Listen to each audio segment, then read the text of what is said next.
Recording. So good morning, everyone. Thank you so much for taking the time to be a part of this very important presentation that we have put together for you. My name is Nicholas James, and I will moderate the presentation for this morning. Yeah. So is this entitled, as we have already seen, AHMA's 2026 Energy Project Funding Guide, and we will be looking at two case studies of how we can stack particular funding that would be available for our members.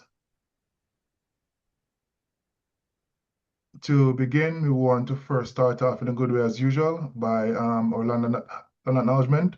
And we just want everyone to know that at AHMA, we honor elders past, present, and future for all nations, traditions, and territories. The land and waters colonially named BC are indigenous territories and belong to over 290,000 indigenous people and 200 district First Nation. I am speaking from Treaty 6 in Edmonton. That's where I am communicating to everyone from. And for today's agenda, we will be looking at the purpose of the webinar. We'll do a brief introduction for the presenters, both of which I think everyone will be well familiar with. I wanted to do an icebreaker, but I said, you know what, let me just get straight to business. Then we'll be looking at an overview of the funding guide. It was also shared at our last gathering in April, I believe, our 30th anniversary. That's where most folks have signed up for this webinar. After that, we'll go into the case study by looking at Toho Housing Society and the Aboriginal Mother Center. And then we will also be looking at a few of the applicable funding programs that we would have introduced to members or would have members been exposed to already. After that, we'll be having a brief Q&A, and then we will do a wrap-up. So just a little bit of housekeeping in our time together. I will be able to see the chat. You can field any questions you have to me in the chat, and I will have them be fielded to the presenters, and they can answer as they wish. Please feel free to stop us at any point, and I will be able to get your questions out to the presenters. Another thing is that we would like us to understand that we will be recording this webinar, and it will be shared after the webinar as well via email and in our newsletter. So first of all, the purpose of this webinar. We're hoping that this webinar will be able to strengthen members' and capacity to plan energy upgrades. That's one of the most important things that we want folks to take away, how they can also understand the funding field, how to navigate that area. I know at times many individuals would speak about the complexity of funding applications, the information as to how we go about these application, and just overall information on what applies to my specific needs. Do I need to improve roof or building envelope or any part of this building support? We will be able to help you to navigate where you fit, how you fit, and what we can do at AHMA to help you to best apply for these funding programs. Also, we want to ensure that these help to advance the long-term housing sustainability, which is also key. Housing, I think from my experience back home in Jamaica to here, housing should now be written as a right, that we should have housing to not just to protect ourselves from the elements, but to have that piece of ownership that yes, we have something that we can enjoy, be safe, and adequate housing for all of us. And from here, they just want to inform all members that the Assets Strategies team, we try our best in every single way possible to support members through portfolio development. Through portfolio, and development and planning, capital renewals, maintenance, and technical support. These are very important to us. And again, I encourage members who are on the call now, in the webinar now, to please feel free to reach out to any one of us at any point in time to get information on what's available. We do try our best to put all the updated information in our funding guide. It is a live document. It is updated as frequently as possible. We try to do it quarterly, but as time go along, we update it once we see a new program available, it's in there. We also have individuals who are the PMs who you can have direct contact with, and they'll be able to assist you with information on any part of the project that you wish to seek more information on.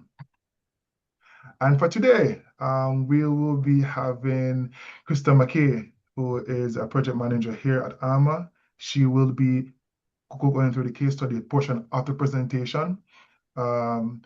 She's one of those individuals who I believe is more on the reserve side, but very well knowledgeable of all the information that she'll be speaking of today.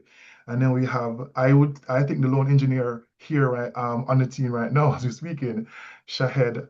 She's an energy project advisor. I think she is probably the most well-known person on my team among the members as well. And Nicholas James, myself, energy program advisor. I have the AHMA logo there because I wanted to just tell everyone that I love AHMA the most. But yeah, moving on, we will be, so this is basically an overview of the asset care pathway that we have in our department.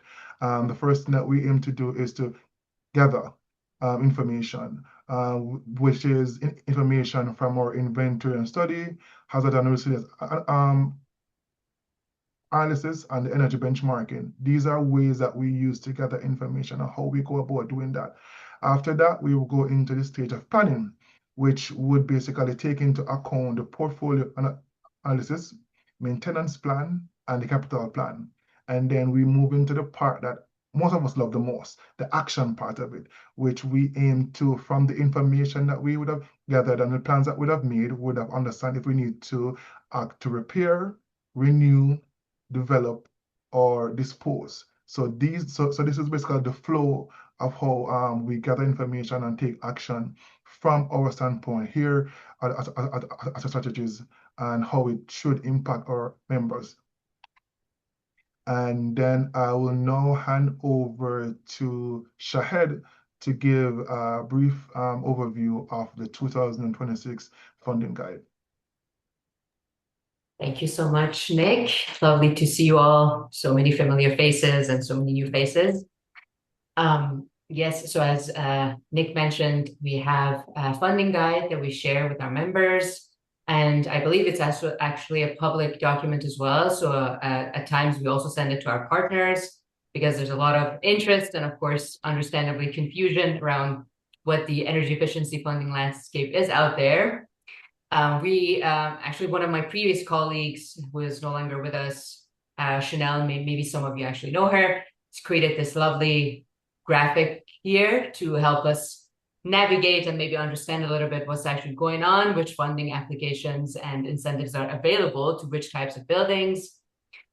Usually in this realm of energy efficiency, the first thing that you need to think about to figure out what funding incentive out there you can apply for is determining what the source of heating in your building is. That's why, as you can see, it's segregated and separated based on whether it's gas heated or electrically heated. And in addition to that, another important factor is determining what type of building, so-called type of building, you're looking at. Is it a standalone, detached, so-called single-family home, or is it a multi-unit residential building, so something that looks like an apartment or a large townhome? Then after you figure that out, then you can maybe narrow it down a little bit and then go after fundings that would be more applicable to your type of portfolio. Within our, of course, members' portfolio, we have so many different buildings. So, of course, we're supporting many different funding applications out there. It could be for single-family homes, it could be for multi-residential buildings, and of course, electrically heated or gas heated. Right now, I think, and the focus of our conversation today is going to be mainly around the programs that are specifically designed for Indigenous communities and Indigenous governing bodies, which is one that we here see as PEER. That's the acronym, which stands for Partners in Energy Efficiency and Resilience. I hope I'm getting that right. Might be getting that wrong. No, I'm not very good with acronyms. Nick, correct me, please. Yep. And guys, please And feel free to scan the code. Yep. great. So we are going to be focusing on that because it's a very popular one, designed for single family homes, and it doesn't matter. That's why whether it's electrically heated or gas heated, that's why it's very, very popular and a lot easier to navigate. And of course, the other funding programs from BC Hydro, like the Social Housing Energy Savings Program, and one from Fortis BC, which is designed for rooftop units, which are applicable to the case studies that Krista is going to be speaking about. And I know this is very overwhelming, so I really don't expect you to really understand what's going on here. That's why I think we're here so that we can walk you through it. Yes, and again, this is, again, just to give you an idea of what a vast landscape, I guess, is out there in terms of funding. With our members, as you know better than I do, because a lot of our buildings are in urban areas and they're off reserve. We find it difficult to tap into federal funding a lot of times, especially if it's from Indigenous Services Canada, or ISC. So we don't really see that applicable for a lot of our members.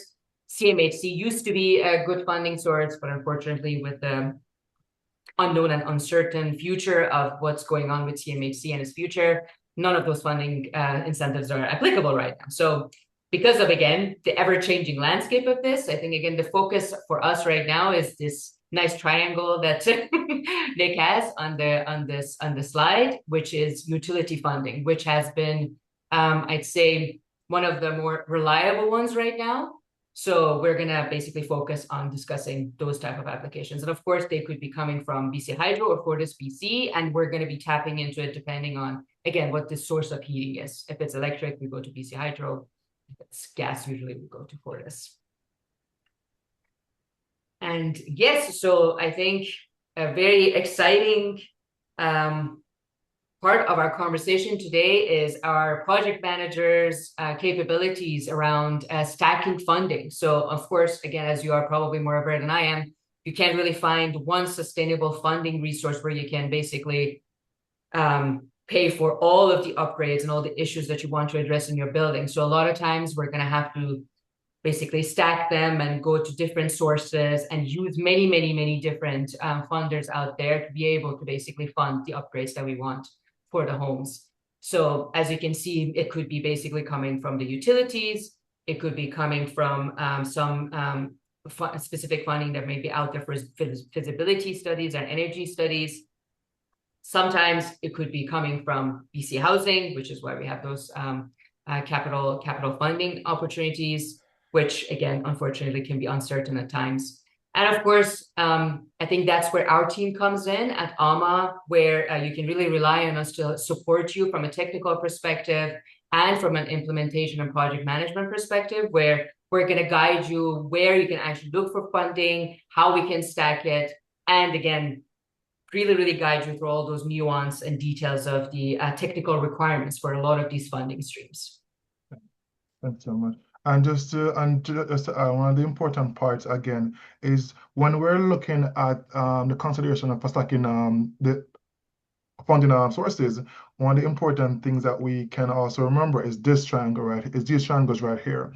It will give you a better understanding of where you are with what's your reality. Is it electricity? Is it gas heated? And is it a single family home? Is it a MERB? And then that will help you to better say, okay, I want help with those things. Which of these, Shahed, do you think I would be able to apply for under the programs that are available?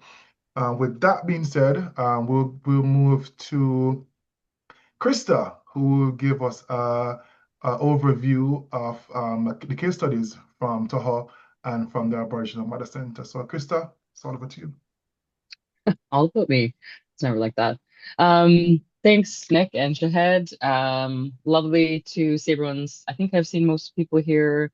If not, I'm Krista McKay, project manager at AHMA. There is another Krista that you might have met through the development side. So reach out to either of us and we'll pass it to the other if it's the wrong Krista. It happens all the time.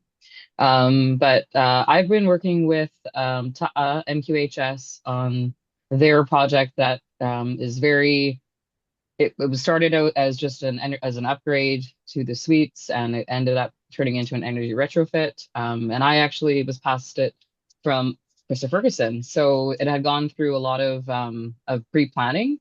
So many funding streams have been confirmed now, and the Aboriginal Mother Center is a smaller project, but the executive director France Emmanuel had already applied for some funding and was able to be successful. But during that time, I had applied for funding through BC Housing.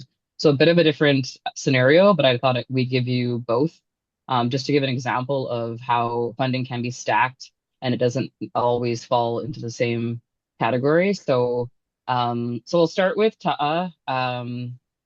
And just kind of give a bit of a history. Originally, this was funded through BC Housing for CRF funding, and I think this was back pre-COVID. So obviously, COVID put a bit of a delay on things, and overall, during that time, they decided to do an energy retrofit.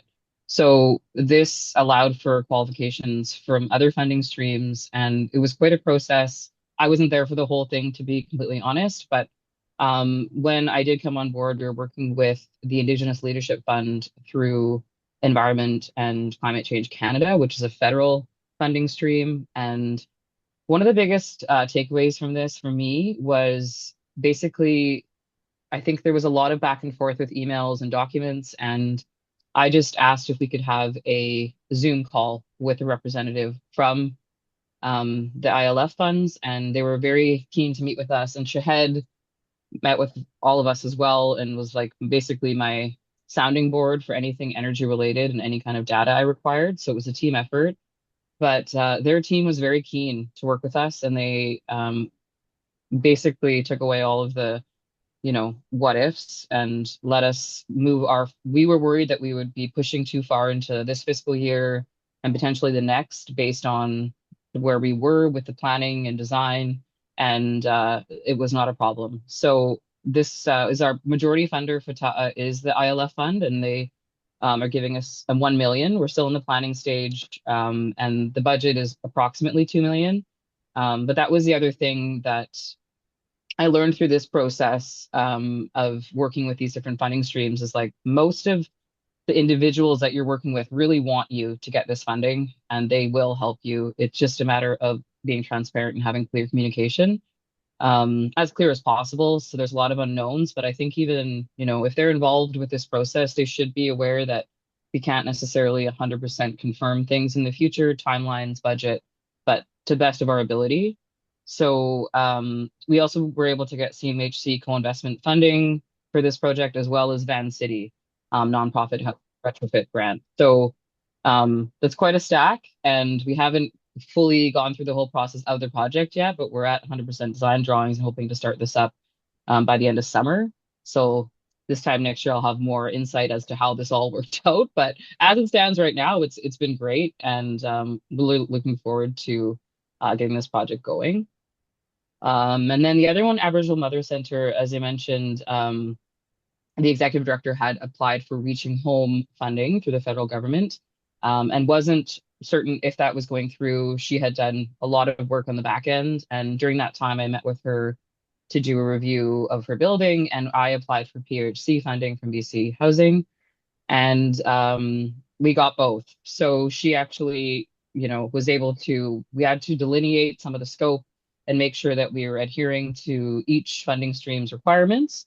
But again, it wasn't a huge problem, and Shahed helped us along the way with this Fortis BC dual fuel rooftop unit rebate, which in the beginning, France Manuel was a bit apprehensive because there was a lot of confusion and a lot of information, which does happen, and we realize that it can be overwhelming. So it was really nice to have Shahed come in, save the day again, as per usual.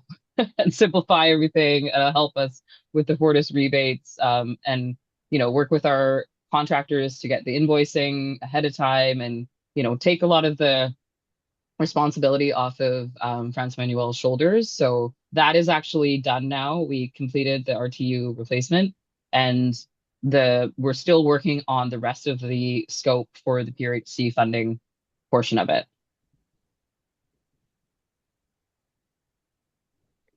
So as Nick mentioned, the funding process starts with assessment and planning. So basically, there is funding streams that do allow for this specifically, as well as it can be a part of the funding streams, and we can help with that. And then the technical support is like I mentioned, Shahed. Basically, I feel like this is like a praise Shahed webinar, but it is definitely very beneficial to have somebody who has that technical support on your side to review drawings, review the mechanical specifications, and all the other technical things that might be a bit out of your regular knowledge stream. So, and then also with the retrofits, the retrofit incentives are, I think everyone's pretty aware the landscape right now is that any kind of upgrades are going to involve energy upgrades. Whether you are doing a renovation and you have to put in LED lighting, that could still be considered updating your lighting package, and it could fall under an incentive that you might not think it could. And so I would say, aside from just doing any kind of drywall or interior suite upgrades, if you're touching mechanical or electrical, it's going to likely fall into an incentive stream. And then, of course, the implementation support. That's the fun part, hopefully, is when you actually get to do the work, see the results, and improve the quality of the buildings.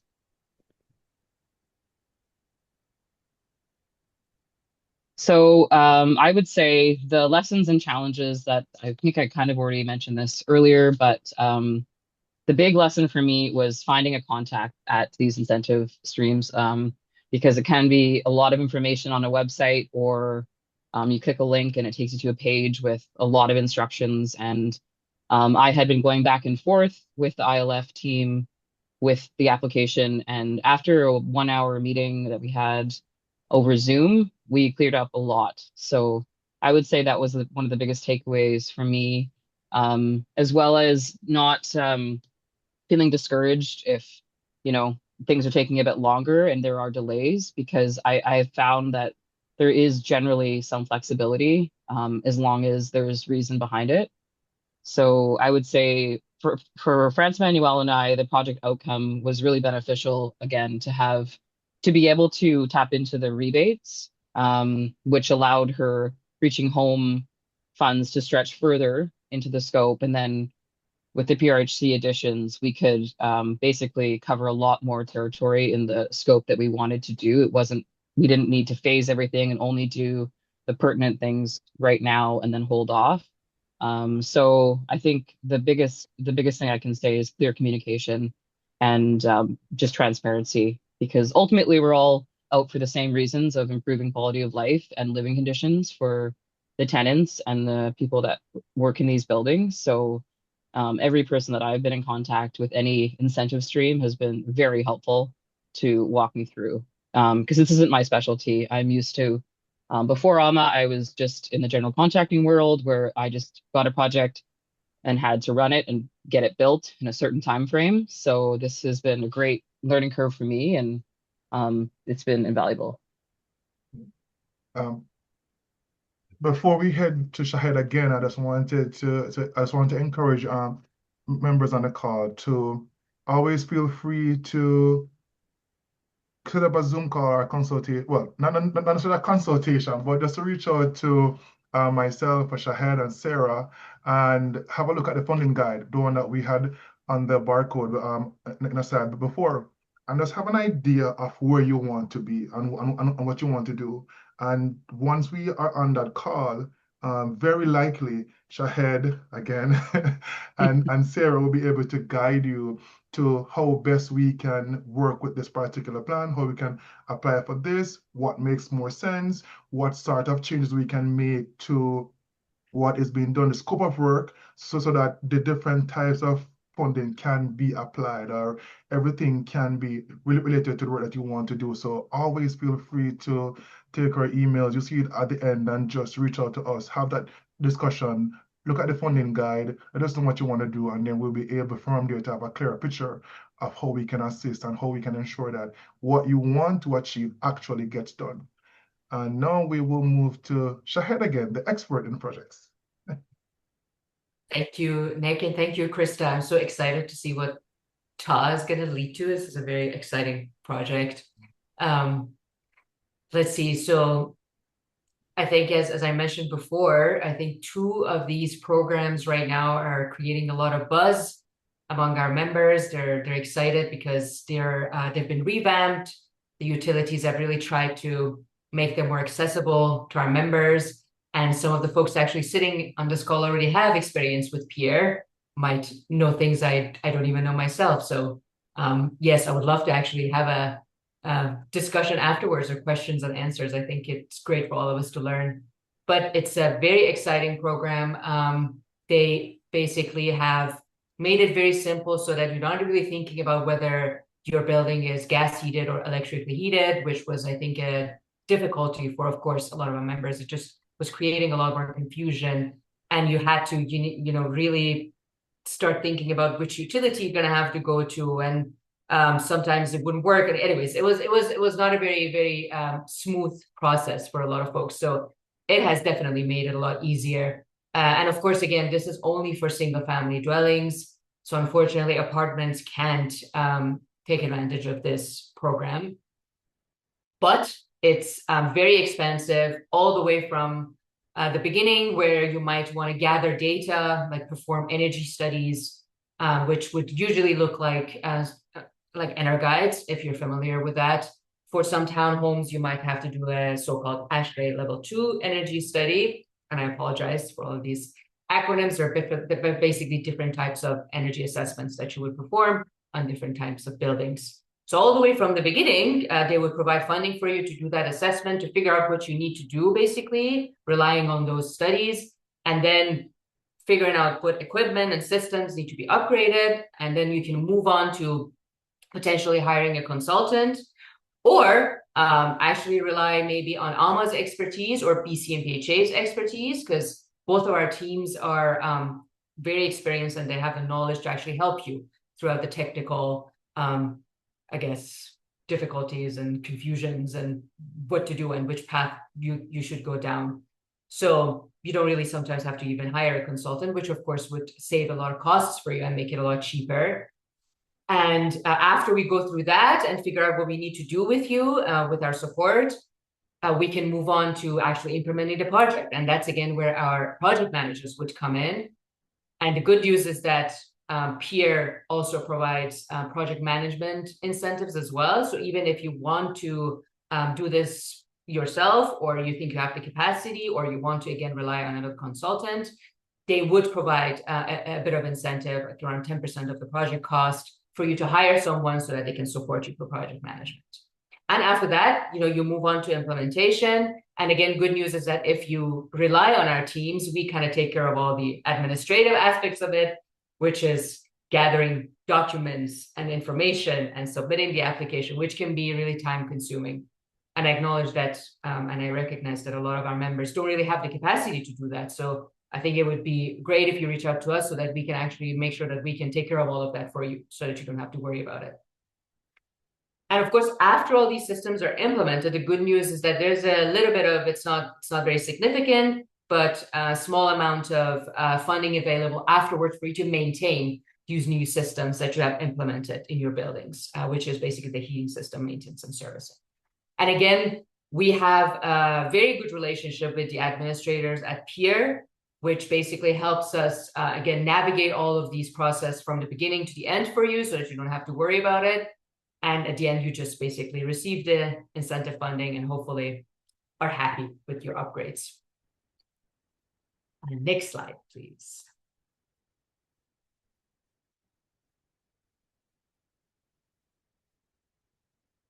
Great. So I didn't go through the BC Hydro incentive yet, but maybe I'll do that here after I talk about the coaches. So through the peer program and actually throughout most of the incentive programs you will be using, you do have the opportunity to discuss what's going on with your buildings and what you need to do and the process of the application and any questions you might have with the so-called energy coaches that have been assigned by the utilities to, again, support you throughout this process. So I know, again, this has been a bit of a confusion for a lot of our members where they didn't know whether they should be talking to them or us or BC and BHA. I acknowledge that, again, that's really confusing. Truth is that energy projects through utilities can get a bit overwhelmed because, of course, you're not the only member that is asking them questions and asking for support. So it might take them a little longer for them to actually answer your questions and support you. So I would suggest for you to reach out to us or BC and PHA, because then we can make sure that you're getting the right information. Because again, I have heard from our members that they're getting bombarded with information from so many different sources. So we can actually help you kind of sift through it and just give you what you need instead of just sending you general information that you don't really know what to do with. So that would be my suggestion. But again, you are, of course, free to reach out to these energy coaches and talk to them as well. Sometimes even our teams have to go through them because it's a requirement by the incentive. Good news is that we again have that relationship with BC Hydro and Fortis and again the peer admins. So we know who to go to and yeah, exactly. Again, filter that information for you. Oh, actually, before you move them, maybe, I don't remember, Nick, do you have a slide on the BC Hydro? Yes, okay, you do. Okay, yes. So now I can talk a little bit about this new social housing energy savings program that is administered by BC Hydro and Clean BC. So unlike that previous program that I was speaking to, this is not a large partnership between the different utilities. It's mainly going through BC Hydro, which means that your building needs to be electrically heated already. And unlike peer, it's also designed for apartments, so multi-residential buildings. So this again kind of filters it out. And if you do have those type of buildings in your portfolio, great. I think we can definitely have a conversation about this.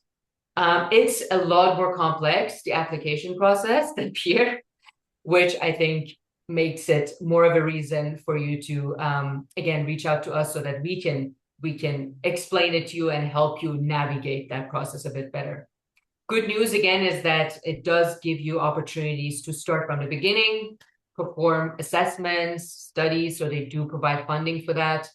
Another very interesting and I think great thing that they've done now with this new relaunch is that they're allowing BC and PHA and their staff to perform these so-called opportunity assessments.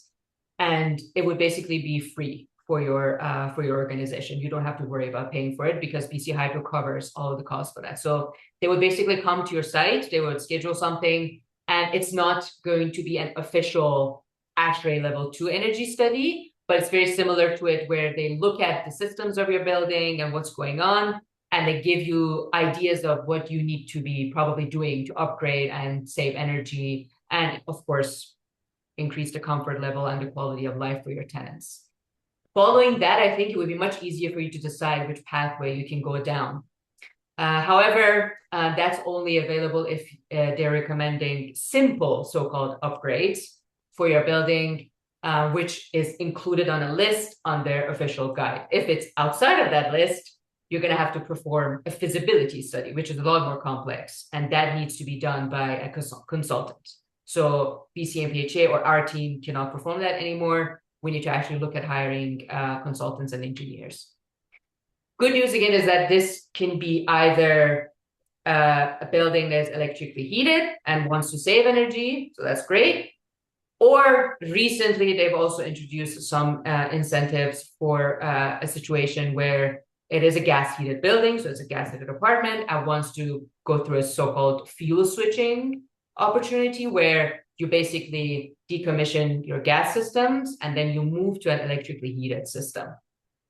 They haven't really expanded on these incentives yet. It's still in the works, but it does include the general HVAC incentives and domestic hot waters and so on and so forth. The other types of incentives are going to be coming hopefully soon. I'm hoping BC Hydro is going to work on that. They have recently also told us that we don't need to use the online platform that they had developed for this specific incentive. I don't know if you are familiar with that. You might have heard of their platform, which is called SemHub, which you can do many different things on, actually. But we don't have to go through that anymore for this incentive. We can go through an online form. But again, my suggestion would be to reach out to us, or if you're more comfortable, if you have a relationship with BC and PHA, please reach out to BC and PHA and see where to start, because this program is a lot more complex than the other one, than Pierre. Thank you so much. Shahid. Oh, sorry, are you finished? Yes. Oh, thank you so much. Yeah, and for everyone on the call, please remember that all these programs these three programs that Shahid just mentioned, I spoke about, they're available in the funding guide. Please feel free to look at them in greater details. There's also a link attached to each of these programs that will take you to the main landing page. You can get more information there as well.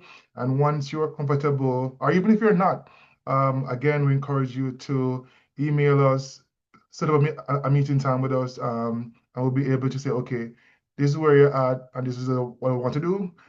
This is what the program can do based on what is available. So let's try to retweak it if possible.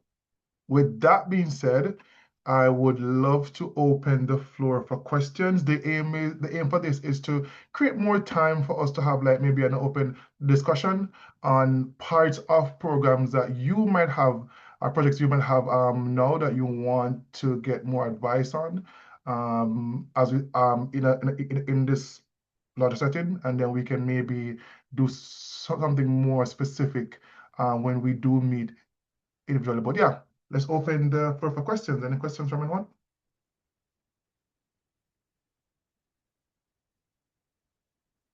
Nick, I just wanted to actually add quickly after Shahed mentioned the BC Hydro incentive, SHESP.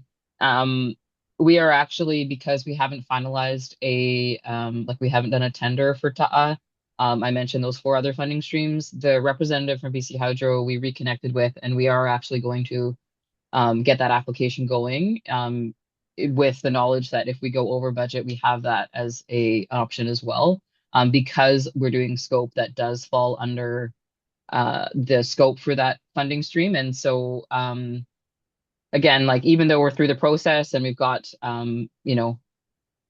almost $2 million finalized, because we haven't done a tender and because inflation is a thing, and their representative is on board with us to help us through that process to complete the application at least, so that we have it ready if we need it. So that would put us at 5 funding streams for that project. But just as another example of it's not too late, we're still like finalizing design, and she's willing to work with us to build that application. So Perfect. Thanks. Thanks so much, Krista. But yeah, any questions from the audience? Clarity on anything? I mean, in the meantime, though, the question that I wanted to find out from the work that you've been doing, Krista and Shahed, which of these programs do you think is the most underutilized program that has good potential for what we know our members relatives are? Are there any programs that you think are underutilized or could be more explored from the members' perspective? is this question for, I feel like Shahed, you're more of a funding program expert here. Oh, for sure. No, I can definitely try and answer that. I'd say that most of the more complex incentive programs that need a lot more work, for example, as I was talking about the social housing energy savings program, which is BC Hydro's program, I'd say tend to stay a lot more underutilized, mainly because members tend to get very overwhelmed and they really don't know where to start. And the information is also very confusing. which is very unfortunate because I think the incentives can be very, very generous actually through these types of programs. So that's why I think one of the biggest things that we try to do is advocate for simplifying and streamlining and again, making these more accessible for our members. So I'd say most of those type of programs tend to be a lot more underutilized.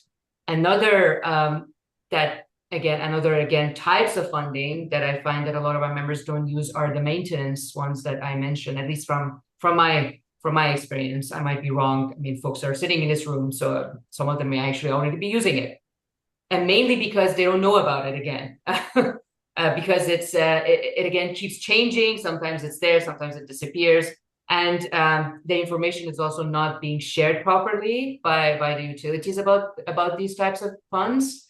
So I find a lot of our members don't know about it and they don't use it. Okay, thank you.